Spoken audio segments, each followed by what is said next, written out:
Work. Get some publicity.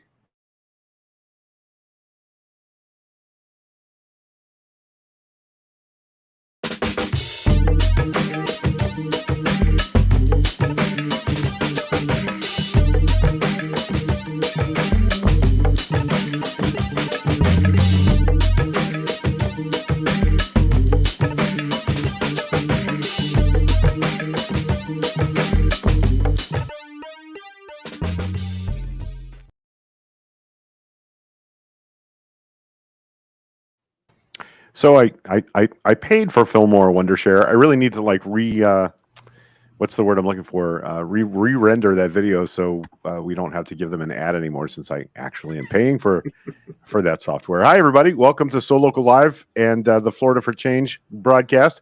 And CJ Garcia from Bold Voter Action Bold Voter Inc. or Bold Voter Action Inc. What's I can't. Oh, you're muted there. The answer is yes. It's Bold Voter Action is how we brand, but the nonprofit in and of itself is just Bold Voter Inc. Right on. Okay. Well, Sam and I were very fortunate this weekend to spend some time with Cesar and his amazing family.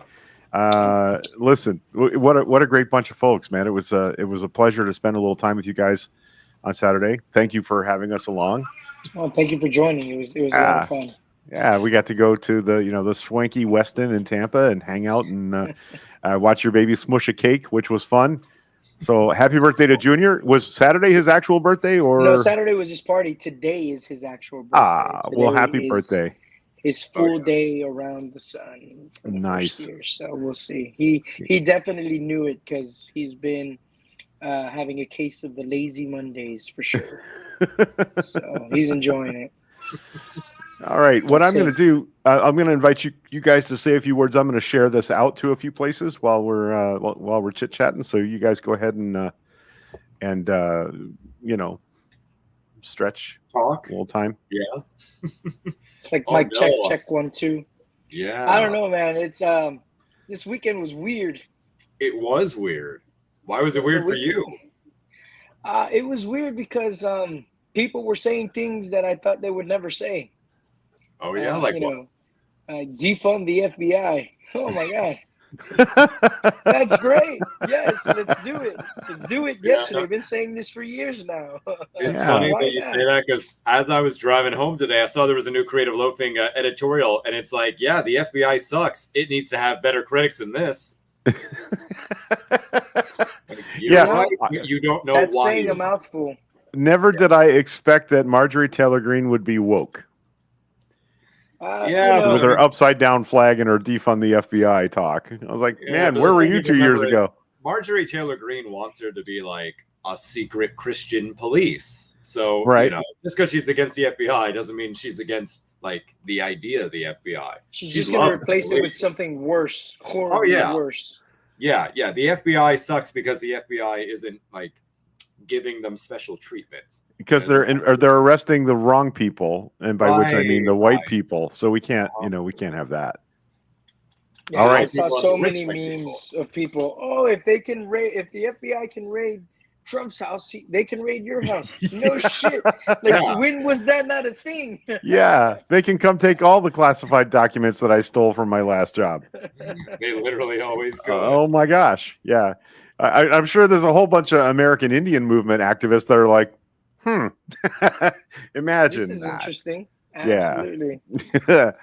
One of the things I noticed during the Black Lives Matter protest summer was in Minneapolis, particularly, how many young Native American activists were out in the streets, because they have a long institutional memory of being abused by that particular police institution. The police institutions in Minnesota. There's a great book by Peter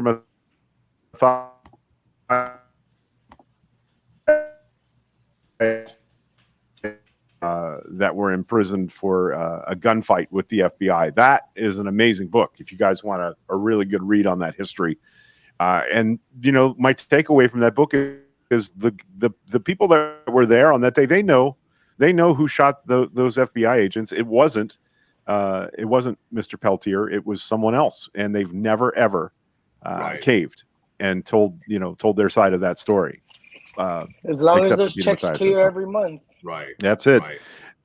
Anyway, I got some people that we need to thank, and the first one on the list is our newest sponsor of the So Local Live show. That is Zaya Law Firm.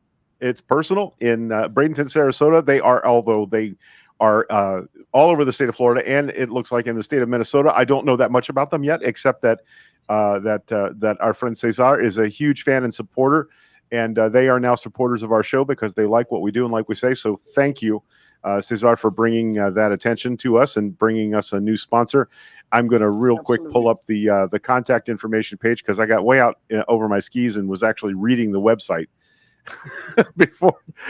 before we started and forgot to do that. You can call this number 1-833-255-6697. That's how you reach Zaya Law Firm, a personal injury attorney. So if you've been in a car accident, according to what they say, if you've been in a boating accident, if you've had a slip and fall, these are the folks you want to call. They really believe in what they're doing, and they are apparently very, very good at it. So thank you very much, Zaya Law Firm, for sponsoring So Local Live. It takes a certain amount of brave and crazy to sponsor this show because we are likely to not be too excited about the FBI and to say things like all cops are bastards. That's that's a thing, and I want you guys to I want our listeners and viewers to know that that's not always the thing I was comfortable saying. But it's become more and more apparent to me. Why was it not easy for me to say that? Privilege. Pure and simple. I am a middle-aged white guy from the South. There is no more privileged group of Americans than my demographic. And, what I've learned about privilege, and I learned this about male privilege and how we deal with relationship issues and domestic violence issues. What I can do with my privilege is not feel guilty about it, but it's recognize it and help other men see what their privilege is, help other people in my demographic see what their privilege is, and understand that our experience with a thing doesn't equate to everybody's experience with a thing. That's something I've learned over the last decade and have put to work. So I just wanted to make sure that I say that. Should you feel guilty about having privilege? It depends on how you use it. That's a very hard concept to grasp. You guys met my nibbling Esther on Saturday, and I'm sure she was they were very entertaining. Yes. And I think one of the biggest, most impactful things that they've ever said to me was one time we were arguing about, God fucking remembers what. We argue all the time. That's what we do. And because we're all the same as far as our attitudes and personalities, we're very strong-headed. And so I remember they told me, you need to stop and check your privilege. Oh. And I said, what are you talking about? We literally come from the same house, from the same parents, the same upbringing. And then they said, you sound like a man right now. And I literally shut the fuck up, and I had to literally look inside deep within and be like, okay, how, even though, birds of a feather, right? But how different our experiences have been, because I was born with something dangling between my legs, and people have just, I guess, because of socialization, put me in a specific category. And because of that, even though I come from a very poor colored immigrant home, the fact that I was born with male private parts gave me already a leg up, and I never understood it until they said that maybe like 2 years ago. And ever since then, I've been actively trying to unlearn and relearn in certain moments where I'm like, okay, wait, am I saying this because I'm saying it because I mean it, or I'm saying it because I've been taught to say it? It's a difficult thing to do, really. So I commend you for the active. Now, not everybody does it. It is commendable. I'm sorry. You should recognize when you do something that maybe perhaps should always be done, but we don't live in a society that functions that way. So actively trying to do that is, I think, to me, important. It's been a long learning process. So, and it's complicated by the kind of counseling work I did is batterer intervention, which is men who are in trouble for intimate partner violence, whether that's against their girlfriends, their wives, their boyfriends, or their husbands. This is men who have physically abused and often emotionally and mentally abused their partners. And the problem is that it's women that taught me how to do this work. And it's uncomfortable that men would rather listen to me challenge them on their brand of masculinity than women, because it's very easy for them to write off all women who have this opinion as, angry lesbians or, whatever it is they have to say about it. And it always humbled me that, I reminded the men in my classes every week, it's strong women who taught me how to do this work. It's strong women that gave me the courage to sit here and talk to you about this, because I didn't want to do that kind of work at all. I wasn't interested. But I figured out that there was a lot of things that they believed that I had at one time believed, and it was important to be a man who stepped out on that. And now there's at least 2 graduates of the classes that I did for a decade that have come and done the work with me. In other words, when I had my heart surgery in 2016, there was a former client, who stepped in and did the classes for a while. And knowing that there's a few that there should be more men. More men should be saying these things. More men should be talking about, more men should be having conversations with their sons who are going off to college about not raping drunk girls, because, too many fathers have to have conversations with their teenage daughters about how not to get raped when they go off to college. And that would not be true if having conversations with their sons about what to do in those situations. Anyway, moving on. The other sponsor I want to make sure that I thank real quick is our friend Kelly Smith, who is a realtor here in town. She is an amazing human being. She is deeply involved in local politics and one of our best friends and supporters. She is sponsoring our show. Thank you, Kelly, very much for your help. You can look at the screen and get the information to call her. The phone number is right there, 813-716-8454. Kelly Smith, flrealtor.com. You can also look her up on Twitter, because she on Twitter, also on TikTok. She does short TikTok videos of the houses that she has listed, and those are pretty interesting. You can get a walkthrough of a house before you talk to her. And even if you're ready to buy or sell right now, if you have questions about how that process works, is it a good time to refinance? What should I do to get ready to sell my house? Kelly is a very good person to call to talk to about those things. So thank you, Kelly Smith. And of course, we want to thank our Patreon patrons, Rachel Marie, who many of you know from her activism here in Newport Richey before she moved off to South Dakota.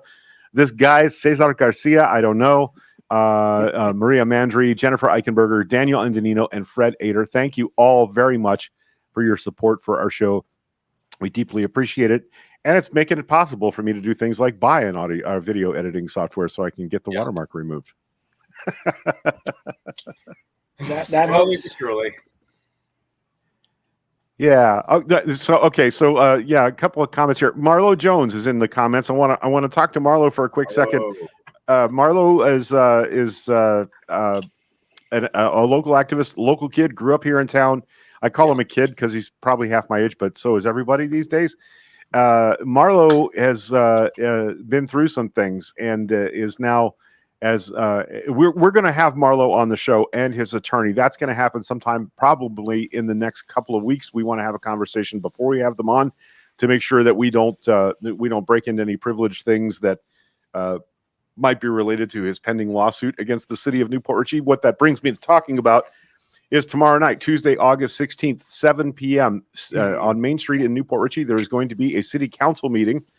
And we are going to go and speak in what's called Vox Pop at the beginning of every city council meeting, and most open to the public meetings of county commissions, city councils, things like that. There's an opportunity for the public to speak on just about any topic. Sometimes it's 2 minutes, sometimes it's 3 minutes. There is usually a sign-in sheet where you have to put your name and your address on a piece of paper before you're allowed to come to the podium to speak. And we're going to do that tomorrow night at the Newport Richey City Council meeting. They haven't seen me at a city council meeting in probably 3 years, and I'm pretty sure when they come out to get set up for the meeting, they're going to go, "Oh shit, what is he doing here?" The loonies are back. If they want to call us loonies for showing up to try and give direction to our city councils, okay, that's great. I will remind them that the things that we advocated for are things that were overwhelmingly popular in the city of Newport Richey like the Pride Festival and medical cannabis dispensaries. That's how loony we've been. And when I talk about my privilege, I didn't want to be outspoken about the Newport Richey Police Department because I didn't see that there was a problem. And what I should have done is I should have listened to local activists like Marlo and the other Pasco, young revolutionaries and folks that were involved in that process. I should have listened to them sooner than I did. But what we now know is that in the last 2 years, there have been more than the allotted maybe one per decade Nazi references and anti-Semitic jokes made by members of the Newport Richey Police Department. Why is that happening? It's because no one is held to account for saying things like that. So I can't tell you what you need to speak about tomorrow night if you come to the Newport Richey City Council meeting. I will tell you that my intent is to challenge the city manager of Newport Richey, Debbie Manns, to make a public statement that the city of Newport Richey will not tolerate anti-Semitism and pro-Nazi opinions among city staff. I want her to make a public statement about that, not to, say, oh, that's a shame, or to pretend it didn't happen, or to shrug it off. I think that the city manager needs to be held to account. Who holds the city manager to account? The city council members who vote to renew her contract to be the manager of the city of Newport Richey. The police chief answers to the city manager to an extent. And, that's who guides the hiring process of the police chief. So this comes downhill from the elected city council members. We can't do anything about that outside of an election cycle. But the city manager's job should be to set a tone of behavior and responsibility among the city staff. And they have a lot to do. The city staff work very hard. I don't have any doubts about that. But it should be very clear to anybody that puts on, the ID badge of a city employee, or the police badge, particularly a police badge of the city of Newport Richey Police Department. It should be really clear that if you make an Anne Frank joke or you post Nazi imagery on your social media page, there will be consequences for you as a city employee. And I don't think that is clear.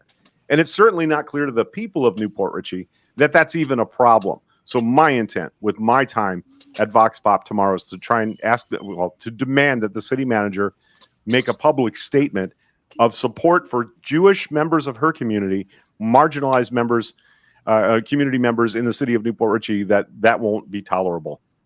So we hope you'll join us. I'll be there from about 6:15. The meeting starts at 7. 6:15 gives us enough time to meet up for you to, kind of go over your notes, make sure it's no more than 2 minutes long. And I'll, show you where in the city council chamber meeting room you have to sign on to that sheet. So I find it crazy how it could be 2 sentences with no heart or emotion, but just taking a stance on it.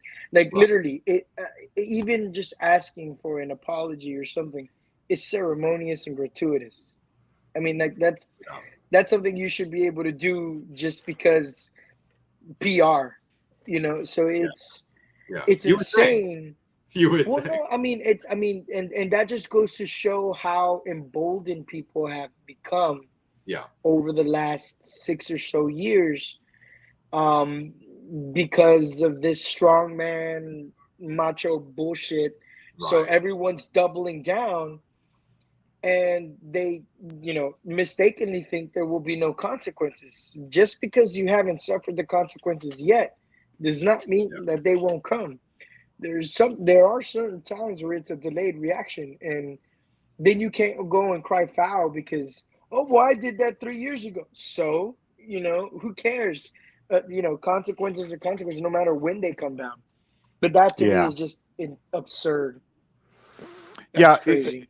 And you would think it would be an automatic, right? Like, I can't believe that I'm going to have to demand the city manager make a public statement about this, but here we are. And that's, if we're not electing people who will appoint someone city manager who will say that on their own, then we need to pressurize them to hire somebody who will. Has Debbie Manns done good economic development things for Newport Richey? Apparently, but that can't be the only consideration. Likewise, if I were in that room where that Anne Frank joke was made, you know what I would say to the person that said it?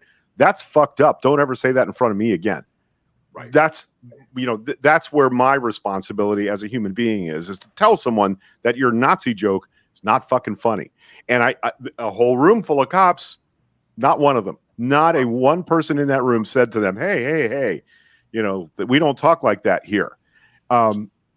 If you use the N-word in my presence and it's not actually reciting a rap lyric, guess what?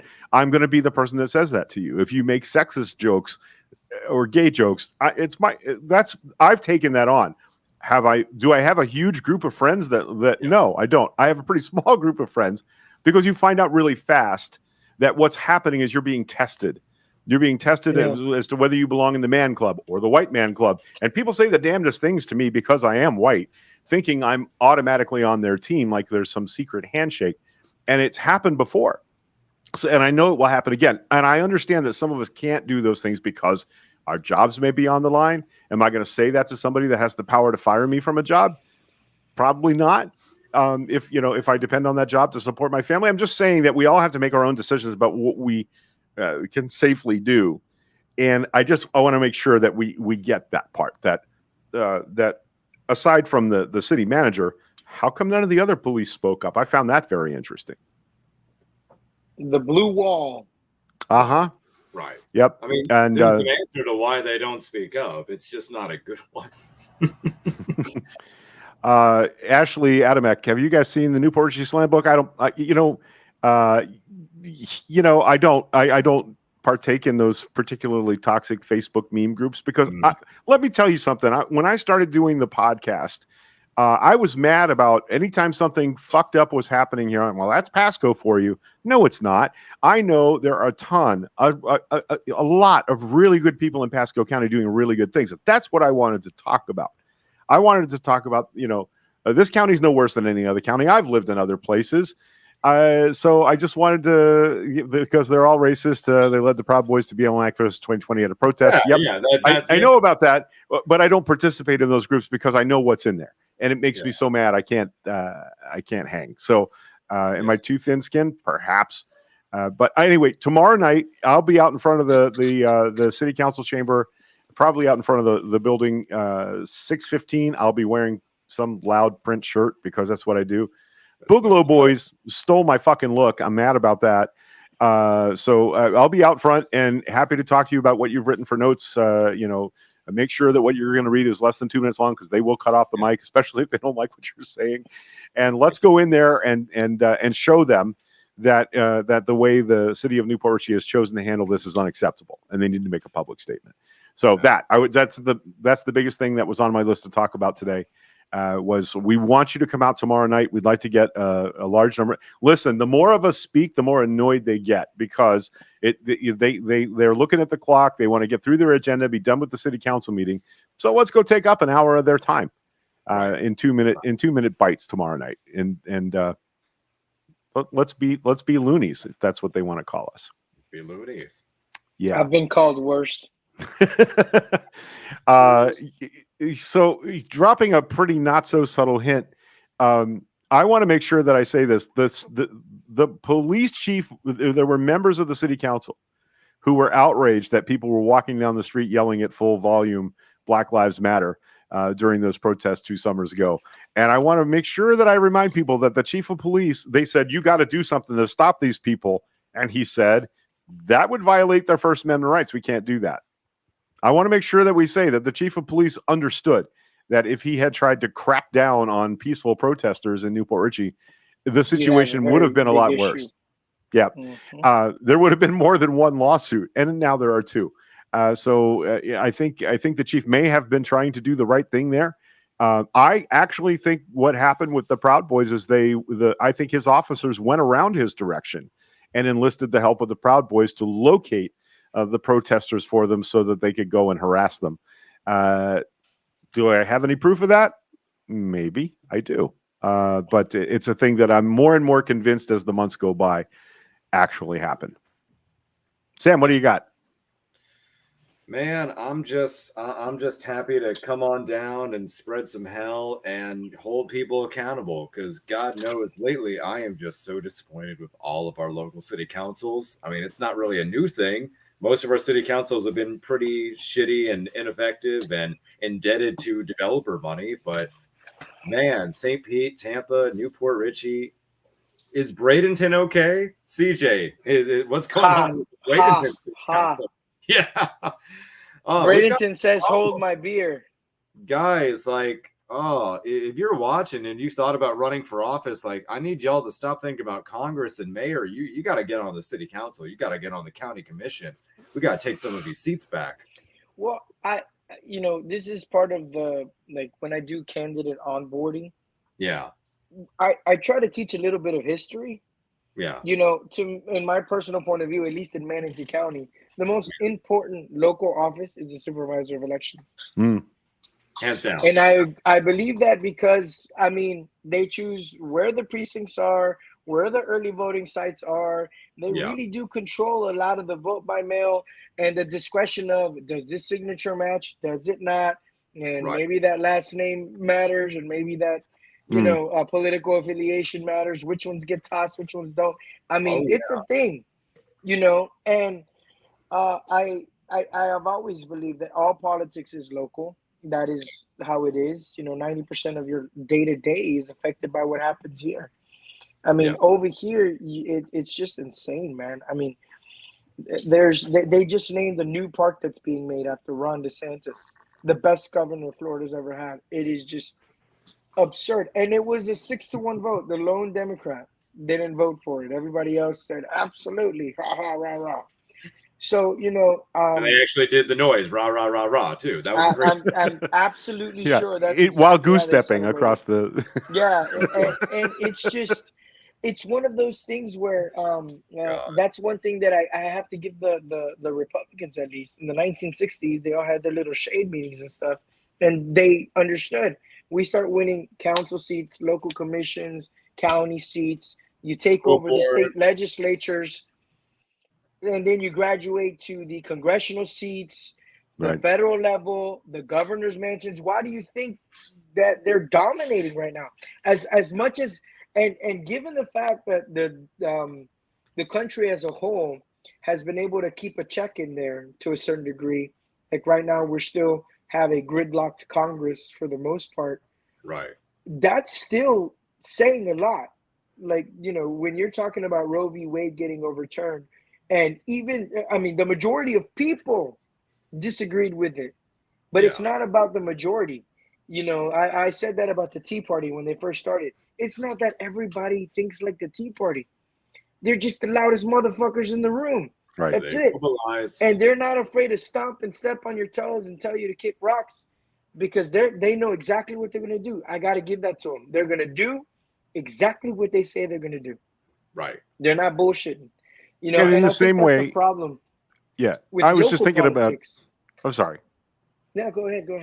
I was just thinking about AOC's path to where she is.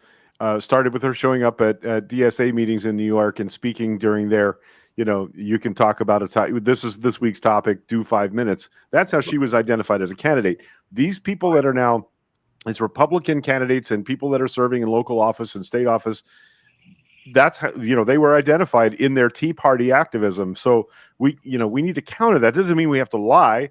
That doesn't mean we have to, be psychotic about the things that we think are important for America, but that's how we're going to identify people that are bound for Congress, bound for the Senate, bound for the White House, is by identifying at the local level people who are taking action, making things happen, getting people elected. People like Cesar and our friend that we're trying to hassle into running for Tampa City Council. Bernice. Bernice. Why do we? We know that she's going to be an effective candidate because we've seen how she works with the public and the level of commitment of her activism. And we know when she announces that she's running for city council, there's going to be 1,000 people ready to go knock doors for her. Or mayor. Mayor. Yep. Yeah. Yep. Yeah. Mayors, man. No, they just had the League. Did you guys know they had the League of Cities event this past weekend? I believe in West Palm Beach or something. Yeah. Oh, did they lock up all the homeless people before the meeting came to town? I'm pretty sure they started doing that weeks ago in anticipation thereof. This whole housing crisis, man. People don't understand, the level. I saw that thing you were sharing, Sam, the other day. Yeah. I mean, it's the one about the people getting evicted or something, or kicked out of their home because of the rent the tenants increases. union. I mean, shit. No, we were signal boosting a post from someone over in Bradenton who their mother, I believe, is getting kicked out of their home. They can't afford rent anymore, and we're trying to find a place. Well, by the way, you know what? I'm just gonna find that post. I'm gonna pop it in the comments before the episode is over. But y'all, I mean, we're in a housing crisis. It's the number one thing in the state of Florida. We need to be screaming it from the rooftops. We need to be demanding action from people. I'm glad we're talking about both this and city councils because honestly, y'all, I'm pissed. I'm pissed at my city council. I'm pissed at the St. Pete City Council. You know, last week. Yo, what happened there? What didn't happen? So I couldn't believe it because I maybe I haven't been as invested in city council politics in St. Pete over the last couple of years. But when I read some of the names, I mean, I wasn't surprised about Richey's vote. But I was surprised about who voted with Richey. I was like, wait a minute, what happened in St. Pete that, somebody drank the Kool-Aid? Members of the city council voted for the right thing. I'm just going to throw it out there. And Richey voted for the right thing. But St. Pete not only shot down even just putting rent control on the ballot, they shot down a different motion that would have asked the city legal department to draft an ordinance for rent stabilization for the 2023 special primary election. So, this is a case, and we're seeing this in Tampa too, where they are not just shooting down rent control, rent stabilization. They're shooting down even just studying how we could do it. Because the response usually when we ask for the thing is, well, we have to do a study first to see if we can actually do it. And then when we ask them to do a study, they won't do it. They won't fucking do it. Over here, they won't even bring it up because half of the commission are landlords. Right. So, and listen, we had the exact same thing happen in Tampa. A couple of weeks back, Tampa City Council actually did the right thing, seemingly 6-1 vote. They voted to declare a state of housing emergency. Now, the thing is, that vote is essentially useless if the people aren't allowed to vote to declare that. So we had a deadline. Sorry, let me get my light back. We had a deadline to get that on the ballot by, I believe, August 23rd when the primary happens. And then it needs to be on the ballot in November. Okay.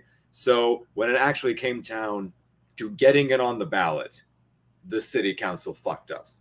So City Councilman Luis Vieira has been telling people that one of the reasons that they did that is because there wasn't a study done. And legal was like, nope, we're going to get sued. Nothing will happen. So there's no point in doing this. Here's the thing.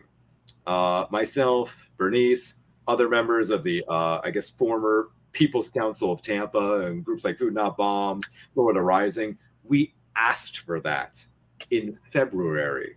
We have been asking them to do a study, and then they didn't do it. So now that it came time to vote to get it on the ballot, now that's the excuse. They created their own excuse. They created what is the CJ, you went to an Ivy League school. What's the term for the snake that's biting the heel and it's a constant perpetual cycle? I know there's a word that I'm blanking on. Here we go. Yeah, moving to the new studio is going to mean a better internet connection. I apologize for things being kind of locked up here. That's on me. No, we're good, man. I'm just venting. I'm angry. Oh, there's a lot of bad local news again. Hey, I just got a text message from somebody. Yeah, and it's a copy of another text message from January of 2022. So that's what, 8 months ago now. Yeah, that this was deep in the city council election race. You know what I'm talking about? Yeah, because Marlo sent it to me too. I wasn't going to out him like that, but okay. Jeff Starkey, as former city council member, lives doxing people on this thing. I mean, he cannot help himself. But yes. Well, the George R. and everything. The George R. in question is George Romanoli, who was the head of Pasco County, the Pasco County Housing Authority for a while, then worked for the city of Dade City. I think he ran for Newport Richey City Council. George R. is an idiot. And an answer from the city manager of Newport Richey, no kidding. Yes, like we need more low-income housing. Yes, city manager Debbie Mans, you fucking do need more low-cost housing in the city of Newport Richey. That's what they want it to be invisible. They want to move all that outside the city limits of Newport. They don't want any. They don't want any homeless shelters. They don't want to see homeless people. It's the new age way of gentrification. I mean, it's happening here in the city of Palmetto. You know, the area around historic Lincoln. It used to be Lincoln High School. The only Palmetto is gentrifying. No shit. Yeah, I'm too old. I need to just go jump off a bridge or something. Dude, everything is insane. And what they're doing is, someone mentioned in the comments about private corporations. Welcome to capitalism. You know, the idea that they can buy it up, double, triple, quadruple the rent. And this is why I have my theories, and a lot of it is just looking at the economy. So what happened is they've already hoard out the entire coastline as much as they can. Right.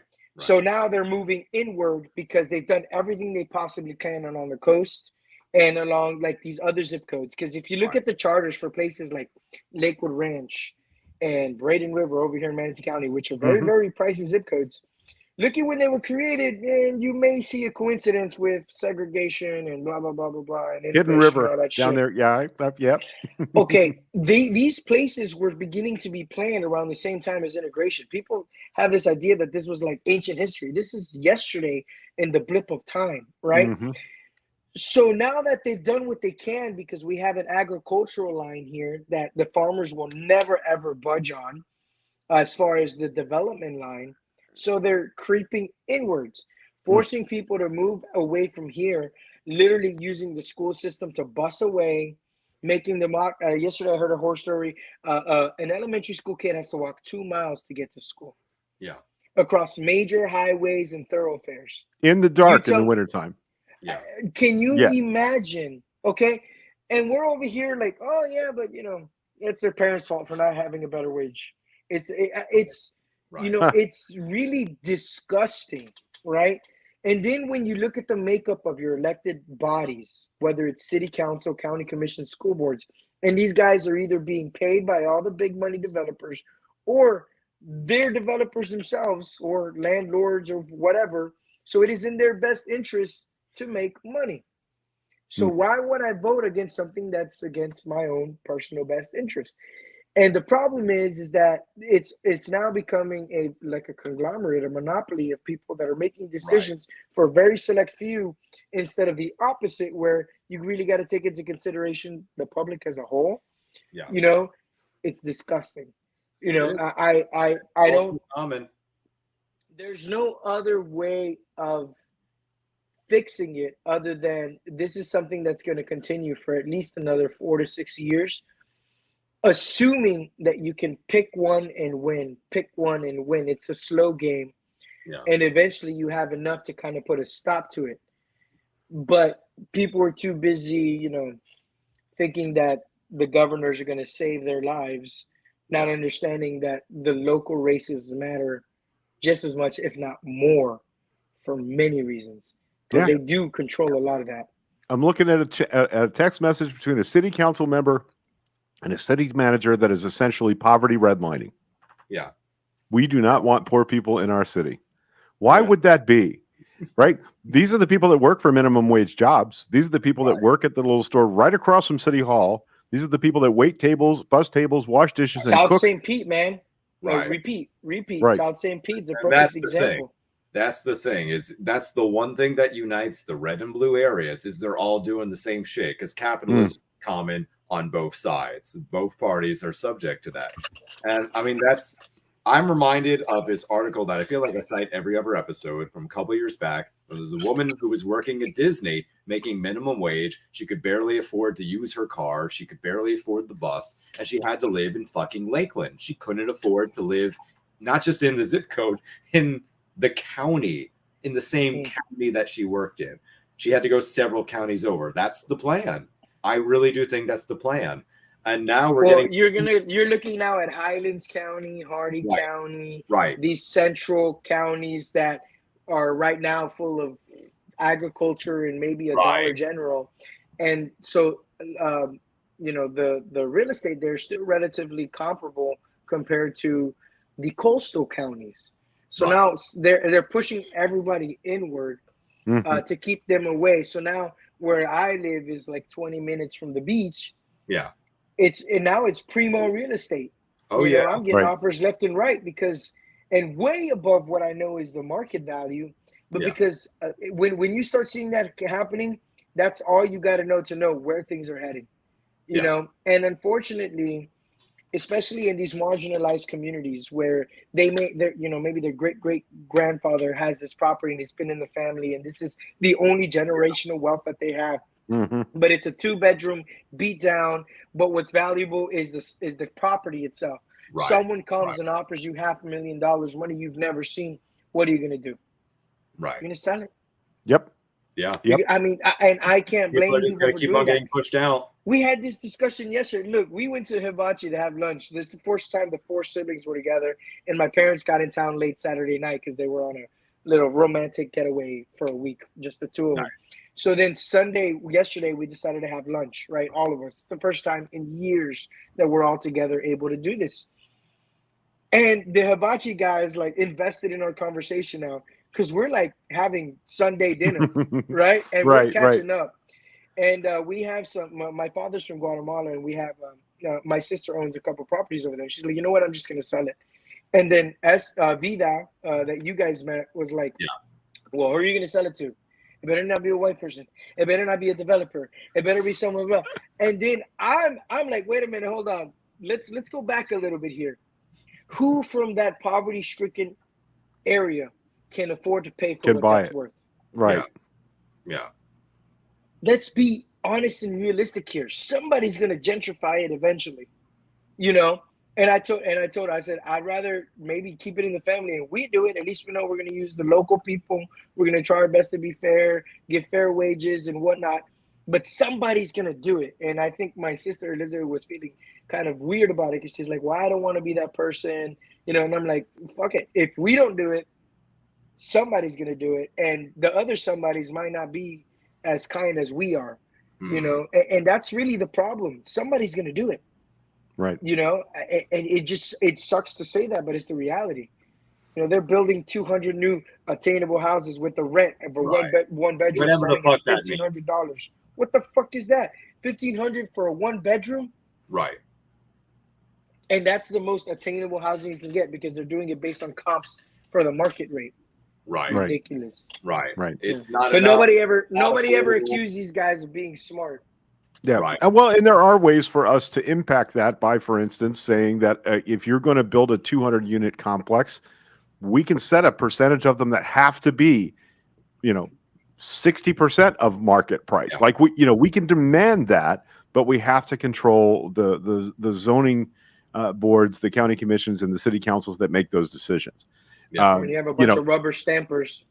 And then we've had this problem in Pasco along the State Road 54 corridor where for, 8 years, we know that they under-collected on the traffic impact fee that was supposed to be paid. When you pulled a permit to build a restaurant or a store along the 54 corridor, there was supposed to be a massive level of funding for traffic infrastructure to improve State Road 54, to put more lights in, to make sure that traffic flowed. And they just failed to collect it for 6 or 8 years. When they finally did an audit, the numbers were staggering. The city just forgot to ask for $10 million worth of impact funding. And no one was held accountable for that. Not the county administrator, not the county commissioners that look the other way. Anytime I've shown up there and said something, they were like, well, you need to come up with a plan for this. I'm like, I'm sorry. You're the elected official. We're paying you to figure this shit out. Right. And when you live in a county where the county commissioners are paid based on the total number of people that live here, not any sort of quality of life ascertainment, that's what you're going to get. And we don't see a way to impact that. We thought maybe here in Pasco, the thing to do would be change how we elect county commissioners. In other words, make them responsible for being elected by their district, not by the entire county, not countywide races. That would allow people with less money to get into the county commission races, because now you have to qualify based on number of people in the jurisdiction. That's the entire county of Pasco. So only people that can meet that pretty financial burden of getting. Did we lose Greg? out in Dade City and rural East Pasco Please. County have very different needs and problems than I have here in West Pasco County. And so, you know, I think that if we elected people in a much smaller footprint, it would actually be better for our county. But there's for us to impact that unless, guess what? Unless we control the county commission. Like, we can't change the election rules in Pasco County unless we control the county commission. We can't get elected to the county commission with the rules. We're really stuck with what we have here. And we've had a couple of extraordinary candidates run, progressive candidates run here in Pasco County in the last few years. And what they got clobbered by was developer money, raising 10% of the money that the Republicans raised. And all the Republican contributions were from condo associations. Guess where? Along the State Road 54 corridor between here and Wesley Chapel. So I just don't know how we come around from that. We would have to literally change the voting laws or the election laws in our county to get that done. I want to just say really quickly that we were talking about election supervisor. I'm scared of what happens when our election supervisor, Brian Corley, goes away. He is a Republican. I know he goes to the meetings with them. I've had a personal issue with him that we got straightened out, but no good service was done. Cesar, we were talking about Vote Fest the other day. When we were having the second Vote Fest, we had the deal was, the idea was to have a music festival where we also registered people to vote, and any political group, any political candidate from any party could come and set up a table and talk to voters. Right, and voters were registered. The county election supervisor's office had a table and registered people to vote at the event. We're getting set up for the second one, and I had said something negative on my personal Facebook page about one of the candidates for county commission. I got an email. He didn't call me. From Brian Corley, our election supervisor, that he heard that he didn't realize it was going to be a partisan event, and therefore the supervisor of elections pulled their support for the event. I was like, where did you see this? Well, somebody told me they saw it on your Facebook page. So something I said on my personal page got translated to him as Vote Fest was going to be a partisan event. We invited every single candidate from every party that would appear on a Pasco County voters ballot. And that included statewide Constitutional Party wingnut candidates and everybody else. But he pulled his support for our event. Eventually, he didn't apologize to me. He apologized to somebody else on the Vote Fest group that put the event on. Somebody told me a lie, right? But Brian Corley has been a straight shooter. He's been very open about, we called him when that sign that got national attention showed up at a precinct, says, "Don't come to church on Sunday, then vote for Democrats on Tuesday." That was a voting precinct, and that church had that in there. So I called the supervisor's office. They lost their certification to be a voting location, right? So he's been responsive. Yeah, I did that.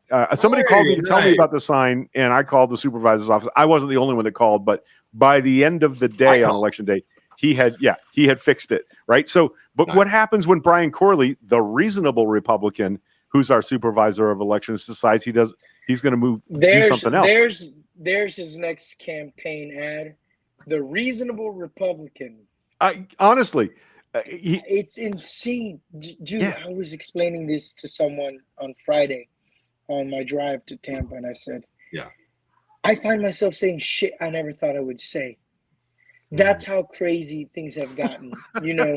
As progressive and as maybe some of my personal beliefs as far left as they may be, I try to live my life in a practical way. Right. But fuck, man, I've been saying so many things recently where I'm like, I told Sam, because he was asking for some stuff about Florida for Change for candidates. I said, I can't believe I'm writing this out, but a person who a few years ago I said, fuck that person, I'm like, no, you got to go with them right now because the other guy is off the rails. Yeah. We have this in our. We were going to talk ballot today. We have this in our school board races. We have one very clearly awesome progressive, pro LGBTQ progressive candidate, and he's been on this show, James Washington. That's it. I saw that the other two races, I'm not excited about Megan Harding at all, and I'm not about Cynthia Armstrong either. But they are the least offensive candidates. Like one of their opponents identified himself as an Aryan at the candidate forum. You know that. So Yeah. Yeah. You know, and by the way, her husband, I believe she's married to Greg Armstrong, and I wanted to punch that guy in the head one day over something he said about an activist here in town that I dearly love, an elderly activist. He said something awful about that person, and I had never wanted to stop an interview and punch someone before, but that's what. But I'm going to have to vote for Cynthia Armstrong because the other guy says I'm a member of the Aryan Brotherhood or Aryan Nation or whatever he said. You know, they're flaunting their white Christian nationalism at this point, and I have to vote for the non-white Christian nationalist school board member. At least not the open, not the outwardly open one. And we thought Cynthia Armstrong was okay, but then last week she came out, I support Ron DeSantis and his anti-woke stat, you know. Well, you know, they're doing the things that they have to do to win. Like, this is one thing that I have understood about local politics. Sometimes you just got to bite the bullet and fuck it. You know, because, I mean, in exchange for what? I know at least one of the votes for this Ron DeSantis park over here was forced. But what's the alternative? You just lose the race, and then who's in charge? You know, right? It can't get any better. Fuck, you know, that's it. Like, that is the state. I've noticed that this is a theme across the state, and I would like to probably even go as far as national. We're not happy about it. Yeah. But what you're trying to do is stop the bleeding. Sometimes when you stop the bleeding, that's all you can do is stop the bleeding. Right. There's no cure. Maybe you're not actually fixing what's causing the bleeding, but you got to stop bleeding before you can figure out what the next step is. And, well, this is the only hope. The only hope Liz Cheney has is that a bunch of Democrats change party affiliation and vote for her. She's not going to win. No, I know she's not, but she's damn sure going to run for president in 2024, and we're all going to have to wrestle with she's not a great person. She did a great thing, a good thing, a great thing, but that doesn't mean she's we agree with anything that she's going to stand for as a presidential candidate. Yeah, it's crazy times. Wouldn't you guys love to live in non-interesting times? Like, I love that. It would be really great to live in. Did I tell you that Chinese proverb? Yeah. Oh, I've heard it millions. I heard it in the Star Trek movie is where I heard it. You know, first. And you know who told me that? Our buddy Tagfeld, who works there with attorney CJ Zaya. He's a interesting guy. I think you guys would have a lot of fun with him. Let's get him on. Oh, absolutely, dude. Get them all on. I can't tell you that guy. Too smart for his own good. I'll tell you that. So smart, he's stupid. But I can't relate to that at all. Yeah, right. But one of the things I remember when he was explaining that to me, and I said, I wonder who the hell said this 8 years ago, and then here we are living in interesting times. Fuck, whoever that person is, go to hell. Because I mean, they brought hell. They brought hell here. Yeah. You know, and it's insane to think that we're living in a country where we're having these discussions still. Yeah. You know, where it's fucking confusing. There you go. Perhaps they were put away from the Dave Trump Coleman. I think, Sam, you know Dave, don't you? If your school board candidates realize it's moderate Dems that voted them in person, perhaps they'll pull away from the Trump side. Well, hopefully. Maybe. Or will they be more threatened by I don't know why the correction I didn't mean to put that up there, but maybe but I don't know. Yeah. You know, it's hard to say. It's really I had a couple of we're up to an hour again. Look at us, like professional broadcasters and stuff. I wanted to mention a couple of national stories. I'm gonna put up a Twitter link here as long as I can remember to bring it up. Seth Abramson is a person that I've been following on Twitter since the beginning of the Trump administration. He also has a Substack. Now, I've never done this before, but I paid $5 to subscribe to Seth Abrams' Substack because he's published a 250-page online book. You pay a $5 subscription fee, you get the entire book about the proof of coup in the Pentagon. And this is something that we haven't heard a lot about. I remember right after the election, right after it was clear that Trump was going to lose, he started moving people around. Moved Kash Patel to the Pentagon, new Secretary of Defense. what this book makes clear is that that plan was in place for months before January 6th. When we watch the January 6th timeline, January 6th committee timeline, they tend to start on December 18th of 2021. Months before that, there were efforts being made to shuffle at the Pentagon, to shuffle at DOJ, to shuffle among the states. Anyway, last night, Seth laid out an extraordinary 120 tweet thread, not even about the Pentagon thing, but about other things that we should have been seeing coming. Today, it breaks on ABC News that it turns out that Team Kraken, which is the lawyers and other associated rat fuckers that were working for Donald Trump, managed to get their hands on some voting machines in the states of Georgia and I think Wisconsin. I know one in Michigan. There are going to be criminal penalties for that, by the way. That's going to end up in court. But last night, Seth laid this out, and today it breaks on ABC News. So I think he made this long thread because he knew that story was coming. And it's worth reading this 120 tweet thread to understand how deeply and purposefully this was not a spontaneous last-minute panic thing. They were trying months in advance to manipulate an election that they knew they were going to lose. And it's important that you understand that's how deep the rot goes here. That it's not just, like I said, it's not just people manipulating Trump because he's an idiot. It's Trump and the people he hired working to make sure they won this election, no matter what it took to get there. And I will tell you right now that if I think, and this is my opinion, I think if he had sent soldiers out to collect voting machines, which is literally what they were planning on doing, I think the Civil War would have started that day. I think there would have been violence in the streets. Because imagine if they go to California to seize those machines and the California governor sends out the National Guard to stop the U.S. Army from collecting voting machines. How do you think that would have ended? I think it would have ended in a battle between a state's National Guard and the United States military. I think we came very, very close to being in a civil war in October or November, December of 21,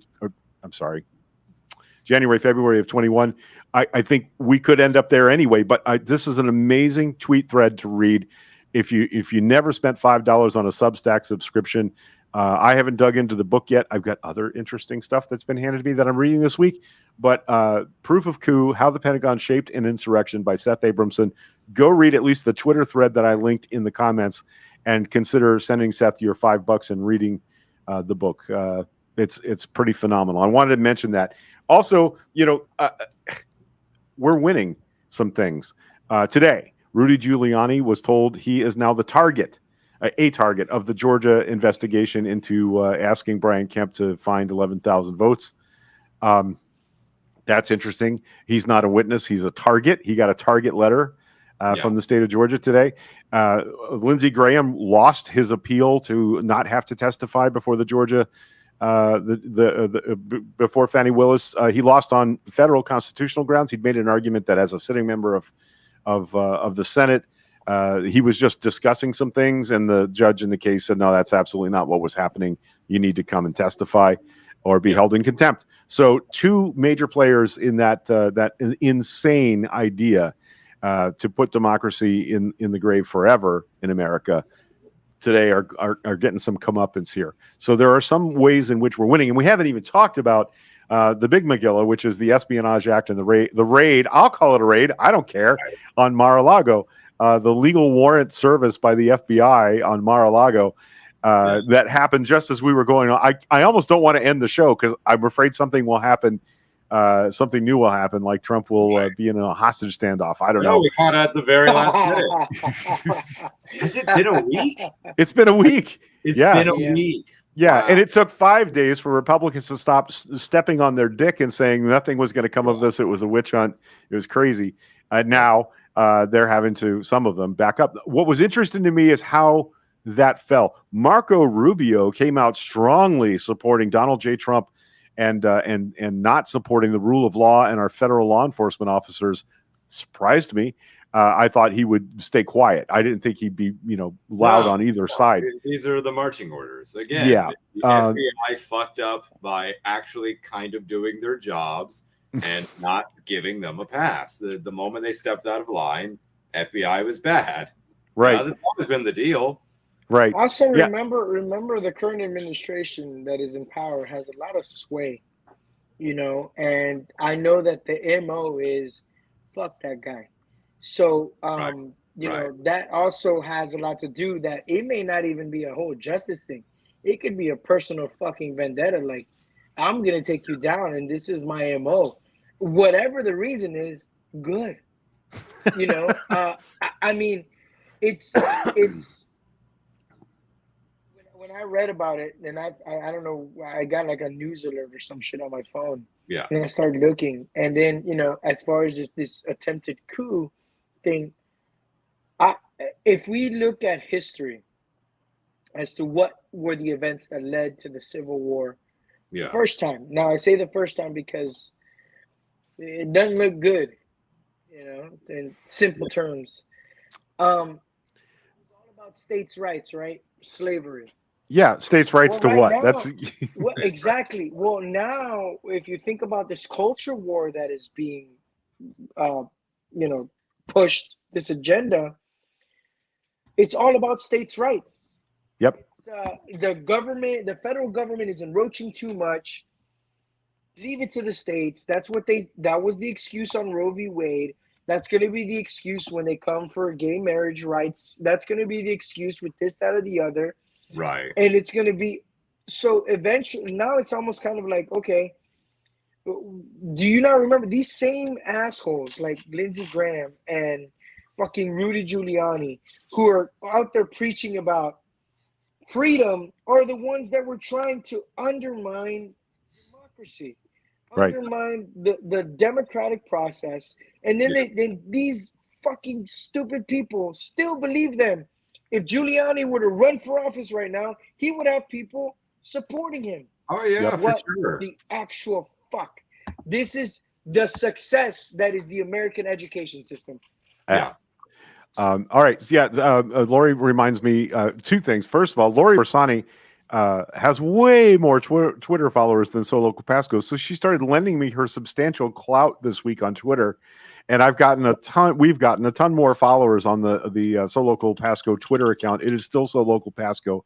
I would love for you guys to follow and retweet stuff that you see on that page. We'd like to increase that. But I want to thank Lori for her personal mission to get us more Twitter followers, because she really went for it this week. Thank you, Lori. And she's so very supportive of the show. Been here forever. We thank you for that. And she posts. So I guess Trump went looking for his passports, and they were all mixed in with the super scary secret spy stuff and attorney-client privilege stuff, and now he wants to help in any way he can. So I want to know why Donald Trump went looking for his passports. That's an interesting question, isn't it? And bragging about the new 757 aircraft this week as well. Right. I think that's interesting. Anyway, I think he's going to go through some things, as he once said about our Ukrainian ambassador. Do I think that Donald Trump is going to see a day inside a prison? No, I don't. I don't give a shit. Listen, having his ability to grift crippled, having his New York businesses, basically closed, evaporated, having his ability to run for office again taken away forever will kill him. And, you need to think about the consequences to his ego. Right. And the consequences to his ego may well be fatal. I'm not being dramatic here. People like him die when they can't do what they've always done. The stress of this may kill him. Now, do I want him to die a miserable, lonely death? Fuck yeah. I try not to wish death on anybody. No. There are horrible people in this world. I'm sorry. Fuck him. I'm an anarchist all the way. Yeah, I'll let you guys say it. I'll just sit back. He's in we're gonna have a party. In the line of fire. CJ, we're gonna have a fucking party if he dies. Yep. So anyway, I just wanted to. Yeah, I just wanted to. You know what? He would be the guy to Epstein himself, but make it seem like it was the state, just so he can go out with the last laugh and start some fucking riot. Right. Like, I can see that happening. That's how fucked up this dude is. Yeah. And how stupid his base is for continuously believing anything. I'm also not going to have a shred of sympathy for the people that helped him do this, because there's just look, you can't convince me that he said, "Oh, I'm going to take all these documents to read," because we know he doesn't fucking read. We know he doesn't care about anything that isn't self-serving or that he can monetize. He saw the presidency this whole time. He didn't see the presidency as a public service commitment. He saw the presidency as a Donald Trump service commitment. That what can I steal? What can I monetize? What can I salvage from the presidency that serves me personally? And we all knew that about him before he ran for president. So nobody should be surprised. But people helped him, because I know he didn't read through all this. Oh, this looks like an important nuclear thing that I should have. He doesn't fucking know. So somebody else's literal fingerprints are going to be on those document sets, and I don't have a bit of sympathy for anybody that helped him do this. I don't even think Trump reads. So I mean, that's not that was just a power play to say I got it. Yep. And we know he showed stuff. The story that, like, I have both of Bob Woodward's books about Trump. I'm a huge fan of Bob Woodward, by the way. Like, when he speaks, I listen. This is the guy that really taught us how to verify the things that you said in print. And the guys that served in the White House under Obama that I listened to, John Favreau, John Lovett, Dan Pfeiffer, and Tommy Vitor, and Ben Rhodes, who we see on TV all the time now, they'll tell you that when Bob Woodward came into your office and sat down with his little spiral notebook and pencil and said, "I know there's a document in that safe that says blah, blah, blah, blah, blah," you couldn't lie, because he knew. He already knew when he asked you the question. Like, he is the guy that meticulously documents what he writes. He's that guy. And Donald Trump would call him up in the middle of the night and brag about a nuclear weapon system to Bob fucking Woodward. Nobody in their right mind in the political world would talk about classified information with Bob Woodward, because they knew that he would, and he did. He verified it through other parties. So we know that Trump has the need, the overwhelming need to be relevant and important and cool. I can't imagine that it's been a year and 9 months and he hasn't taken somebody half drunk on scotch, not him, the other guy, down into the basement. Hey, look, I got all these nuclear secrets because I'm important. I'm Donald J. Trump. You know, it's unimaginable to me that this was accidental or that it was casual. This is, hey, it's Junior. Look at that baby. He's so handsome.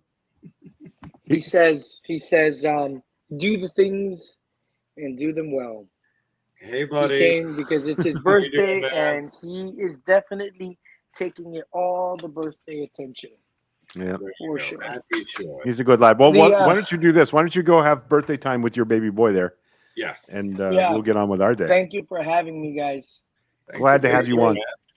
And once again, we want to thank you for bringing us Saya Law Firm. What we want to do is talk more. I want to talk to them so we know what they want us to say. Like, I'd like to hear what they want us to tell people about their law firm, so we can get the word out on that.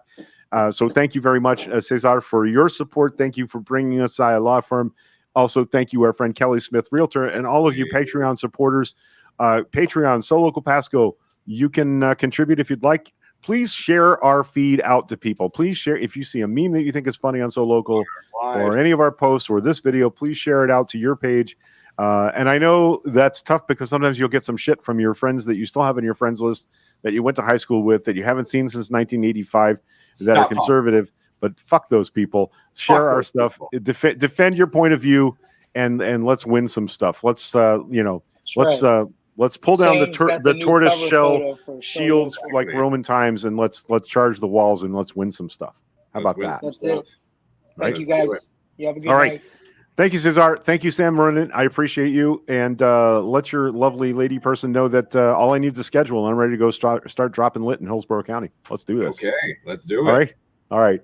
I would love you guys. I want to remind you, as we do at the end of every show, every week, Sasquatch is real. It's true,